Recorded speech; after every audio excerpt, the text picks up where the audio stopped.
Potential billion-dollar settlement of an antitrust lawsuit involving the NCAA has cleared its second hurdle. The NCAA, Big Ten, Big 12, ACC, Pac-12, and Southeastern Conference are defendants in the lawsuit. It involves back pay for college athletes who were denied name, image, and likeness compensation dating back to 2016. Bans surrounding those deals were lifted in 2021. One last vote will be needed before any settlement is decided, and that settlement could be around $2.8 billion. A lot of money. Joining us now again, our chief legal analyst, Khalif Rhodes.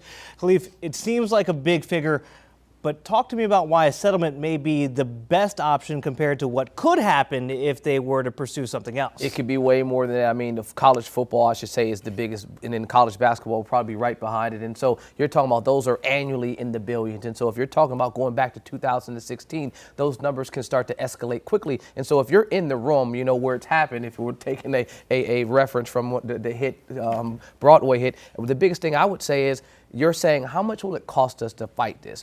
How long can we continue to drag this out? In 2016 is a good place to start, but we got to look even further back to that. I mean, this starts really back to Ed O'Bannon and his brother from UCLA when they filed the lawsuit saying that you are using my name, image, and likeness in the EA Sports video game. Doing that kind of kick-started this entire process of should athletes be paid, what kind of compensation, what does that look like, while the sports themselves, the athletes are making and doing the hard work.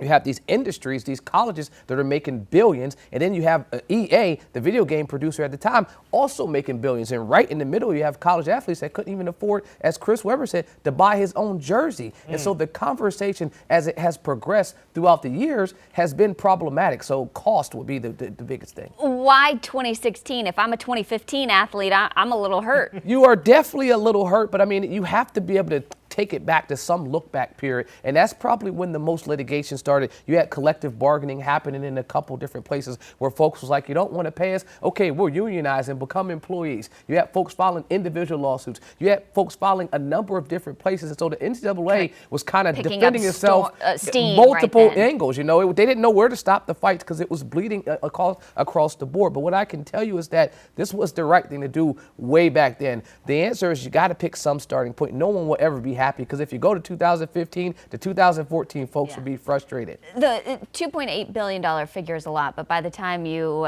think about how many athletes and attorneys' fees and all that, how much money could we be talking about? You're probably not talking player? about much to the individual folks, but what happens is it lays the foundation for NIL to be permanently here. You know, this is a fixture. While I think it needs a lot more regulation, a lot more cleaning up, a lot more structure, this is something that should have been in place and is now in place to compensate the athletes that are doing the grunt of the work. But this is some type of back compensation. Most of the time, I hate to say that, but the folks that get paid the most in these settlements are the attorneys, because they did a lot of the legwork. They're taking these on a pay in case we get paid in the end. And so a lot of the money they're putting up front is something that it's a risk. You may not get paid at all. And so now they'll get the bulk of this, but then it'll get sporadically paid back to 2015 to the athletes that deserve it. But I have to overemphasize, this is a major win for the athletes. This is for the student athletes that have struggled to try to figure out what it looks like to be a student and an athlete. I mean, you are normally a professional when you're in that position. When you're required to work 40, 50 plus hours a week and show up and perform on game day